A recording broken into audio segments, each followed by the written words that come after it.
అమ్మా ఇవాళ ఎడిటింగ్ చాలా బాగుంది. అవునా అమ్మా? అమ్మమ్మ తాతయ్య ఎంతమ్మా అందరూ బాగున్నారా? రండి అమ్మా, రండి నాన్న. మేము బాగున్నాం, మీరు బాగున్నారా? అవునామమ్మా.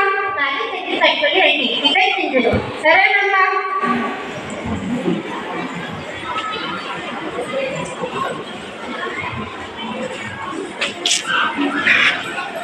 బాగున్నారా అత్తయ్య గారు, మామయ్య గారు?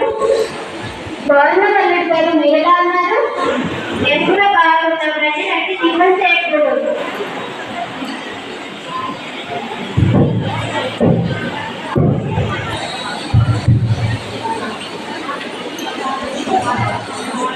పండుగకి ఊరికి పిలుద్దామని వచ్చా. ఒక 2 రోజుల్లో బయలుదేరుతాం. ఎలాగా పిల్లలకి కూడా సెలవే కదా. ఏంటి తాతయ్య ఊరికా? అవును. ఓయ్ ఇక్కడే చాలా బాగుంటుంది, ఇక్కడే చేసుకుందాం. అవును నాన్న, పిల్లలు సరదా పడుతున్నారు కదా, ఇక్కడే చేసుకుందాం. మీరు ఎలాగో వచ్చారు కదా. ఏంటమ్మా అలా అంటావు? కలలకు పుట్టినీళ్ళు అయినటువంటి పల్లెటూరులో పండుగలు ఎంత గొప్పగా ఉంటాయో ఒక పల్లెటూరి ఆడపిల్లగా నీకు తెలిసి కూడా పిల్లలకు అర్థమయ్యేటట్లు చెప్పకుండా వాళ్ళు అడిగిన దానికి సరే అంటున్నావు. ఇప్పుడు వాళ్ళు తెలుసుకుని పోతున్నట్టు వాళ్ళ పిల్లలకి ఏమని చెప్తారు? క్షమించమ్మా, ఈ సిటీ లైఫ్ అలవాటు పడి పల్లెటూరి గొప్పతనం గురించి మర్చిపోయాను. పిల్లలు మన ఊరు వెళ్తున్నాం, పండుగ అక్కడే చేసుకుందాం. ఏమంటే మీరు కూడా 2 రోజులు సెలవు పెట్టండి, అక్కడే సరదాగా జరుగుతున్నాం. అలాగే.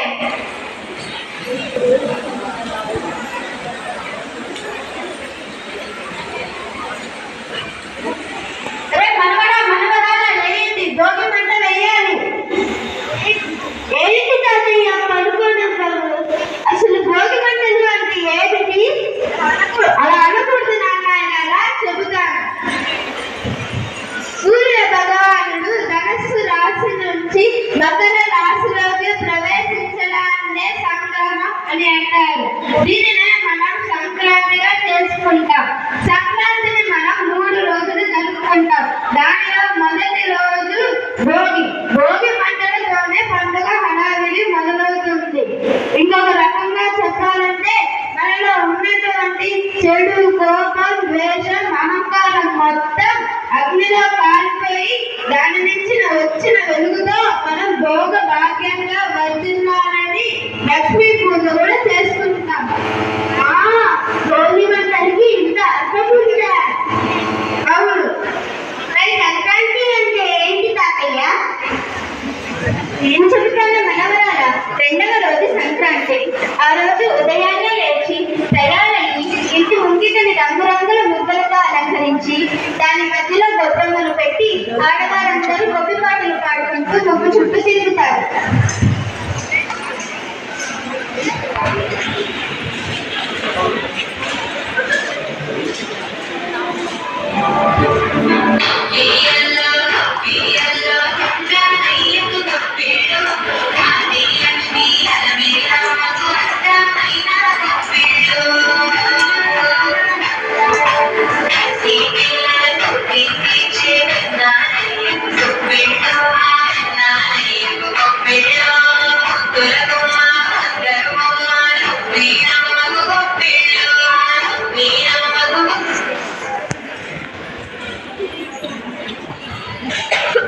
ఈ సంక్రాంతి నాడే మనం హరిదాసుల పాటలను, బసవన్నల ఆటలను, సోదరుల సోదరి చూస్తూ ఉంటాం, వింటూ ఉంటాం.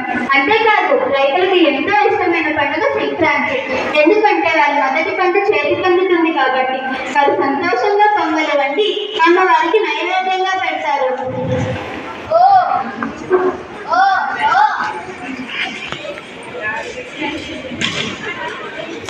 మరి తాతయ్య సంక్రాంతి 3 రోజులు ఉన్నావే. మొదటి రోజు భోగి, 2వ